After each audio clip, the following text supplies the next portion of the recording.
Coucou à tous. Cette fois-ci, ce sera la review pas de patrouille qui est en ce moment au cinéma. Et donc voilà, tout ça pour vos enfants bien évidemment. Donc pareil, un film, enfin un dessin animé pour les jeunes enfants, pareil, pour les enfants qui commencent à grandir, ils vont peut-être trouver ça bébé. On est un peu sur la même dynamique troll. Je sais pas si je vais faire sortir les trolls ou pas de patrouille en avant, mais ce sera exactement le même délire. Moi en fait, donc je vais vous raconter l'histoire et ensuite je vais vous faire mon analyse. Donc on est sur du pas de patrouille. Ceux qui connaissent savent que c'est une petite armée de chiens qui sauvent les gens. Voilà, une petite armée comme ça de chiens qui, des petits chiens sauveurs, des petits embêtements de la ville. Ils ont un patron, dirons-nous, un jeune garçon, je ne sais plus son nom, qui les a tous recueillis et qui a fait d'eux donc des je vais pas dire super-héros parce que je peux spoil le troisième, mais voilà, oui, des super chiens qui vont sauver le monde et voilà. Et nous aurons vu dans le Pas de Patrouille 2 l'arrivée de la petite comment elle s'appelle, Liberty, la nouvelle petite Liberty que l'on retrouve là dans le Pas de Patrouille qui sort en ce moment. Donc l'histoire c'est quoi? L'histoire, pareil, il va y avoir un spoil direct, donc si vous voulez pas de spoil, ne regardez pas cette vidéo. Donc le spoil, nous avons bien sûr un grand méchant qui est une féminine, une grande méchante, qui est une scientifique un petit peu déjantée et qui veut attraper, on va faire ça très grossièrement, qui veut attraper les astéroïdes pour essayer de dénicher un petit peu ce qu'il peut y avoir à l'intérieur, un peu comme de la kryptonique, vous voyez ce que je veux dire, avoir un petit peu s'il n'y a pas des cristaux un petit peu magiques et qui pourraient donner des pouvoirs, des super pouvoirs, voilà. L'histoire c'est ça, cette personne se fait enfermer par la Pas de Patrouille, si je me trompe pas. Et donc, elle re-rencontre dans sa cellule de prison, si vous avez suivi le 2, il y avait le maire de la ville qui a été emprisonné parce que lui aussi a fait tout un délire, bref, un grand méchant du 2. Et ils se retrouvent tous les deux dans la cellule. Ils arrivent à s'en sortir. Et donc, au tout début du film, la vilaine scientifique arrive à attraper un astéroïde et à le faire atterrir. Comme elle est enfermée, c'est la Pas de Patrouille qui recueille l'astéroïde. Et il se trouve que dans la nuit, l'astéroïde émet des ondes, etc., se casse. Et il y a des petits cristaux, des petits cristaux de roche scintillants qui émergent. Et nous en avons, je crois, 5. Et donc le soir, comme je vous disais, on retrouve ces fameux petits cristaux. Et ils sont au nombre bien de tous les chiens, bien évidemment. Donc nous avons, ils ont, vous savez, leur petit écusson là, leur petit emblème, leur petit truc là de collier. Et en fait, le cristal se fige directement dans le collier de la petite chienne Stella, et donc lui confère la force et le vol. Nous avons Chase qui ensuite gagne la rapidité. Nous avons Ruben. Je les ai pas tous marqués. Non, si Ruben c'est la démolition, Marcus c'est le feu, Zuma c'est l'eau, Rookie c'est il est aimanté, un peu à la Magneto. Vous voyez où je vais en venir? Vous voyez où je vais en venir? Oui, vous voyez. Et nous avons la petite Liberty, la dernière, qui a son truc, mais elle ne le découvre pas tout de suite. Elle le découvrira à la fin. Et elle, c'est quoi? Elle, c'est la stick. Un peu à la façon de Luffy, vous voyez ce que je veux dire? Ou alors à la façon d'Elastic Man. Vous voyez ce que je veux dire? Les 4 fantastiques. Vous voyez où je veux en venir? Je sais que vous voyez où je veux en venir. Je le sais. Je vous vois. Je vous vois. Bref, donc voilà, tout un périple comme ça où la méchante et le maire vont vouloir récupérer les diamants, enfin les diamants, les cristaux, ils vont se les faire voler, puis après ils vont réussir à les récupérer. On a Stella aussi qui a une petite faiblesse de confiance en elle parce que c'est la plus petite. Je crois elle est censée représenter un chihuahua, donc elle a un petit complexe d'infériorité au niveau de sa taille. Donc du coup, le cristal lui redonne de l'impulsion et de la confiance en elle, etc. À un moment donné, elle le perd. Elle se rend compte que c'est pas parce que forcément elle a un super pouvoir qu'elle est super géniale. Elle est en elle. Voilà, on est super en soi. En gros, comment dire, donc après tout le monde gagne, la méchante se fait avoir, etc. Et tous les chiens gardent leur super pouvoir et ça devient des super héros chiens de la ville. Vous voyez, je vais en venir, hein. On est d'accord, vous avez déjà compris, je pense. Tout ça pour dire que la petite Stella, si on peut faire un petit... commence à y avoir un peu trop de lumière. Si on peut faire une petite analyse en profondeur de l'histoire, comme à l'image des trolls que je vous ai faite, petite analyse en profondeur pour les enfants, c'est qu'en fait, vous n'avez pas besoin d'artifice, vous n'avez pas besoin de super pouvoir, vous n'avez pas besoin de ressembler à la voisine ou le voisin pour être quelqu'un d'important, en gros, pour les enfants. Et même pour les adultes, parce qu'il y a des adultes, enfin même à l'heure actuelle, j'ai envie de dire, il y a des adultes qui sont en manque de confiance en eux, qui n'ont toujours pas trouvé leur moi intérieur, qui sont toujours en recherche de confiance, etc. Alors bien évidemment, selon l'enfance que l'on a eue, selon les traitements que l'on a eus, selon les personnes toxiques ou pas, qui gravitent encore dans notre entourage, c'est vrai que c'est très difficile d'avoir une confiance en soi, mais ça reste un dessin animé, donc c'est pour un jeune public, et plus on prend le problème à la source, mieux c'est, j'ai envie de dire, puisque nous le savons, ceux qui sont un peu calés en psycho savent très bien que bien sûr toutes les carences et les tares et les problèmes et les névroses et tout ce qu'on a viennent de notre enfance.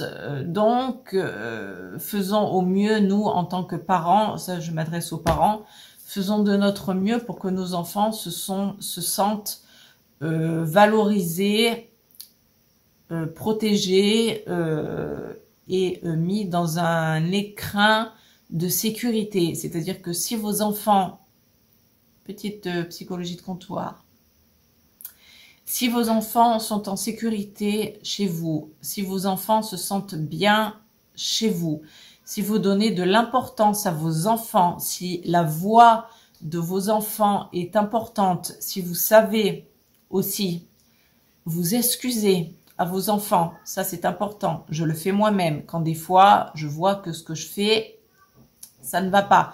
Je vais voir mes filles, je m'excuse à mes filles. Et pas beaucoup de parents font ça. Pas beaucoup de parents le font. Très peu, très très peu. Il faut savoir aussi, on n'est pas des toutes puissances on n'est pas des toutes puissants en fait. Nos enfants ne sont pas nos choses, nos enfants ne nous appartiennent pas. Il faut savoir que nos enfants un jour partiront et tant qu'à faire, si on les aime, il faut les armer pour ce monde de merde. Et donc pour les armer, qu'est-ce qu'il faut faire ? Eh bien, il faut leur donner des bases solides. Et pour leur donner des bases solides, qu'est-ce qu'il faut faire? Il faut les aimer. Les aimer, ça veut pas dire les garder pour soi.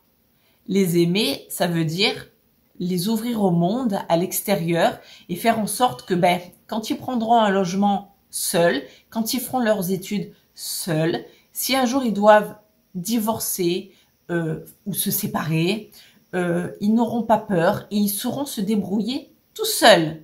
Si un jour ils veulent partir en vacances et que les copains, copines ou le conjoint ne veut pas suivre, ils pourront le faire seuls. Et quel est notre rôle là-dedans? Notre rôle est d'apprendre l'autonomie, la confiance en soi et le fait que, mon fils, ma fille, tu es quelqu'un d'important, tu es quelqu'un de bien, tu es quelqu'un qui peut accomplir de grandes choses. Tu n'as pas besoin de ressembler à ta copine qui est, toi peut-être que tu es plus petite, qu'est-ce que ça peut faire? Tu es plus petite et alors? Dans ta tête, tu es 10 fois plus grande qu'elle. Tu es moins fort, mon fils, en course à pied, en sport, par exemple. Je dis n'importe quoi. Qu'est-ce que ça peut faire? Qu'est-ce que ça peut faire? Tu peut être meilleur ailleurs. C'est ce qui deviendra peut-être ton métier. En gros, on a tous des capacités différentes. On a tous des des capacités différentes, des choses qui font qu'on est meilleur que l'un ou que l'autre. Et c'est pas parce que la copine, on la trouve plus jolie, que le copain, on le trouve plus fort, que le copain a plus de succès, que la copine a plus de succès qu'on vaut moins. Non. Il faut savoir désamorcer déjà les choses pour nos enfants, leur expliquer que le regard des autres ne vaut rien, que la seule chose qui compte, c'est son propre regard. C'est-à-dire que même le regard d'un parent, c'est pas qu'il vaut rien, mais c'est qu'un parent, un bon parent, hein, pas un parent toxique, verra toujours son enfant comme la plus belle chose au monde et ça peut un peu biaiser le regard. Vous comprenez ce que je veux dire? C'est-à-dire qu'on pourra toujours dire à nos enfants, tu es la plus belle, tu es la plus intelligente, tu es la plus forte, etc. Nos enfants auront toujours un moment où ils auront une faiblesse. Faiblesse qui peut être dite par les camarades, qui sont toujours très gentils, bien évidemment. Mais ça, c'est à nous, parents, de faire barrage et d'expliquer que ça ne vaut rien. Ça vaut dans l'œil de l'autre. Comme moi, quand j'apprends, par exemple, pour faire un aparté, là, on s'éloigne totalement du film, hein, mais je fais un petit... J'aurais dû faire ça en chit-chat maquillage, ça aurait fait du gramoun, mais j'en parle maintenant, tant pis. Quand je parle, par exemple, de la beauté à mes enfants, je dis, la beauté, c'est quoi? Pour moi, la beauté, c'est quelqu'un qui est gentil. On va faire très court et très voilà, parce que j'ai pas envie de vous saouler. Mais pour moi, la beauté, c'est quelqu'un qui est gentil parce que tu peux aimer les blondes, tu peux aimer les brunes, tu peux aimer les rousses et la personne à côté de toi peut aimer l'inverse. Tu vois ce que je veux dire? Ça veut rien dire. La beauté, aujourd'hui, t'es belle. Demain, tu vas vieillir, tu seras moins belle. Aujourd'hui, t'es beau, t'es belle. Demain, tu peux avoir une maladie, un accident qui va faire que ça va changer.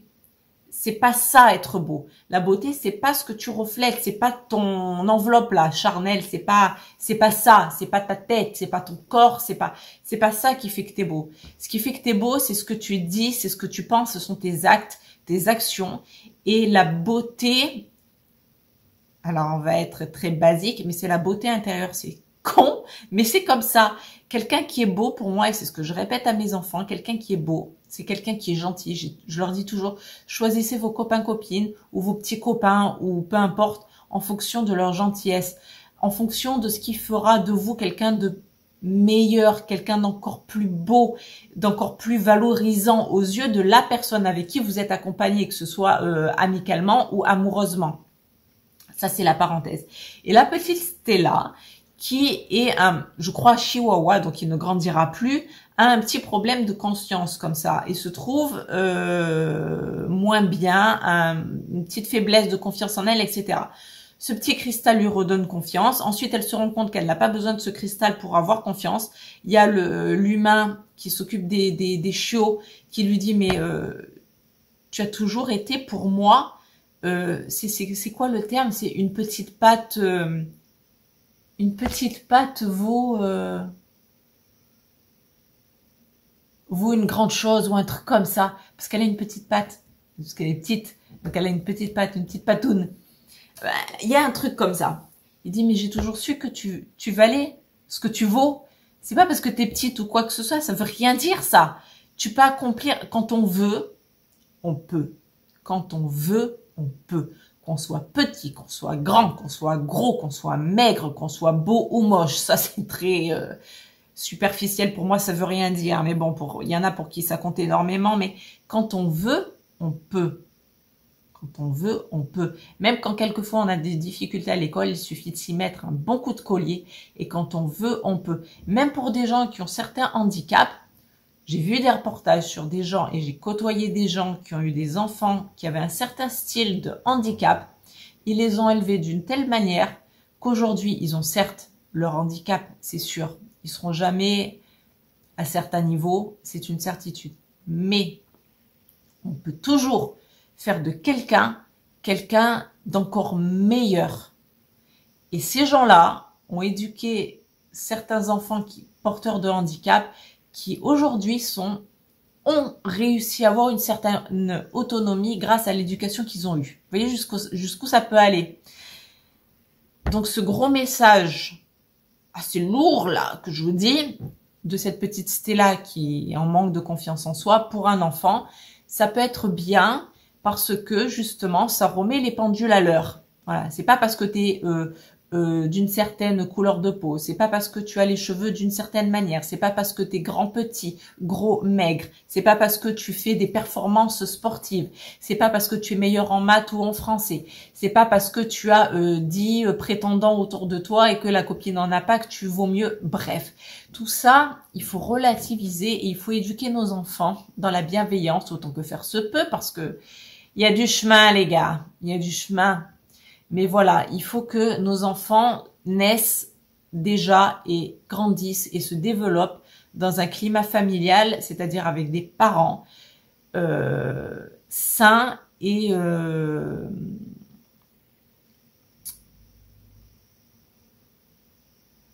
qui vont les élever vers des performances et vers un épanouissement de soi, toujours aller au-delà de ses limites, de ne jamais baisser les bras, de ne jamais s'arrêter à une difficulté, etc., de toujours aller vers le mieux. Ça, c'est pour la parenthèse,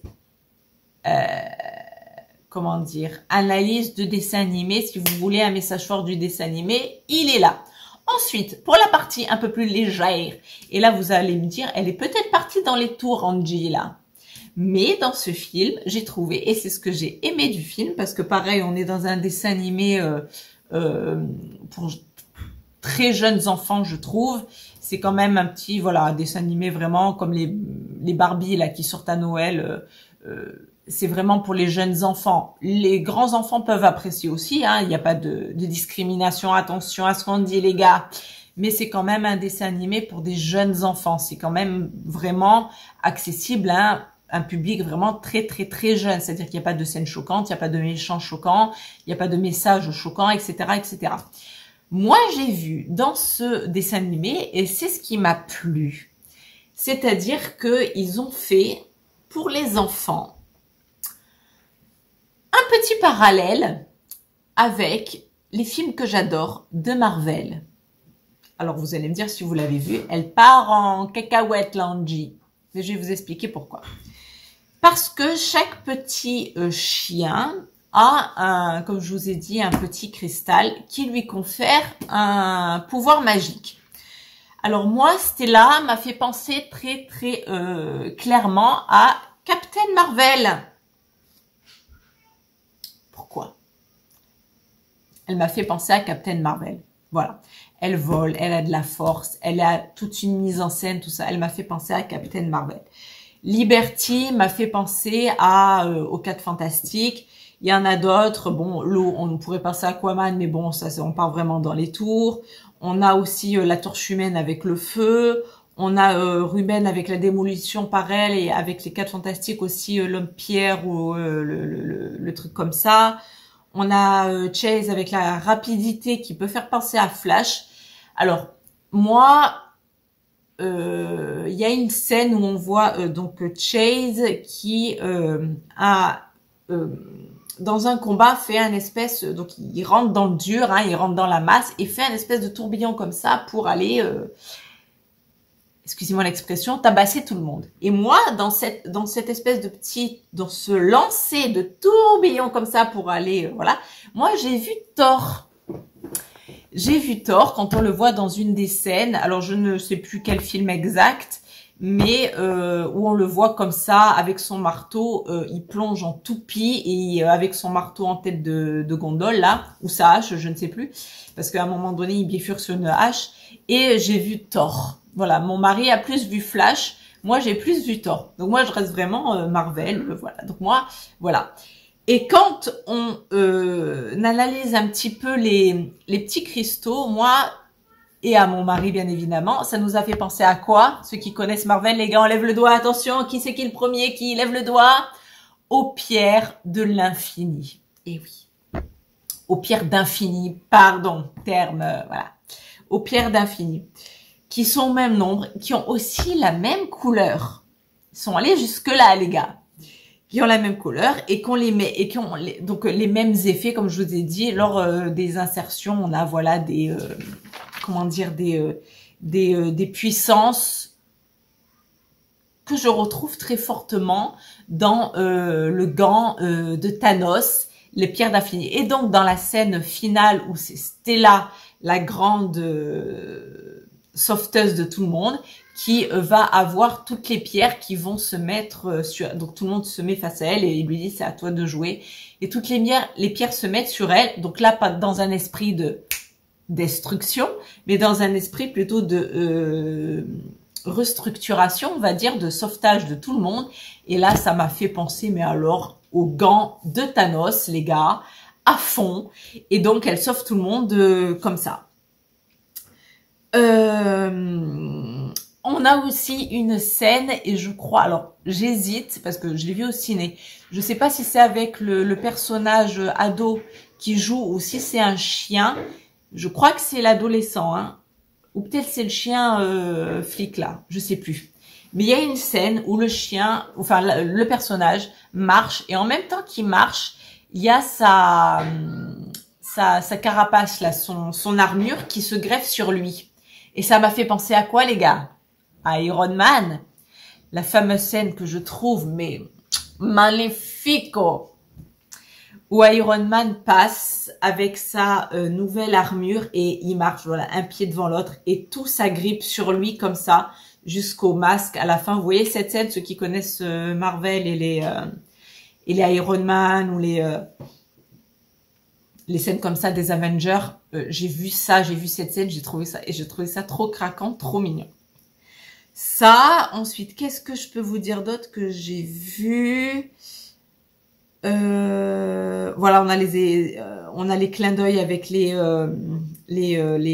éclairs de Thor ou de Flash, selon si on est. Moi, je vois Thor, mais bon, voilà.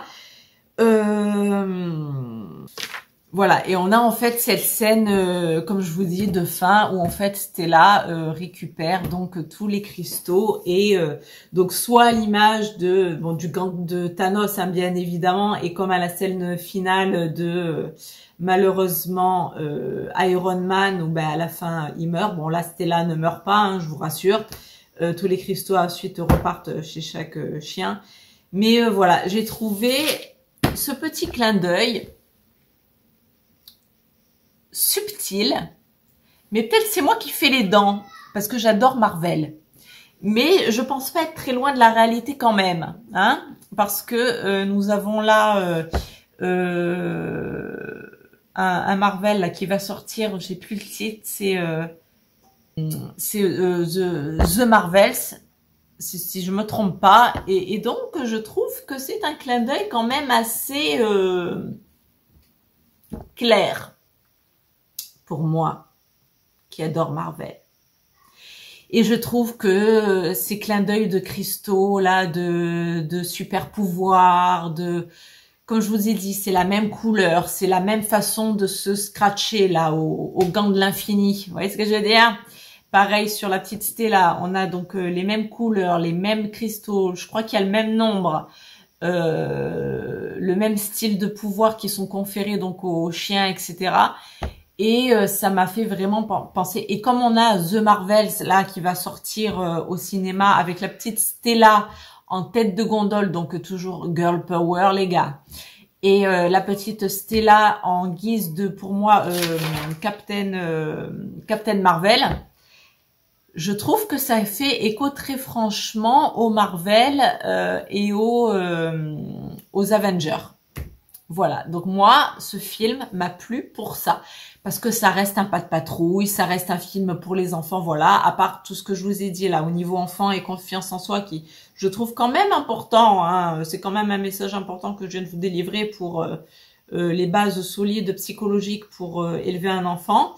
Mis à part ça, si on est fan de Marvel et qu'on aime ce genre de clin d'œil, je trouve que c'est vachement bien, parce que ça amène l'enfant vers cet univers tout en restant enfantin. pas si vous voyez le truc.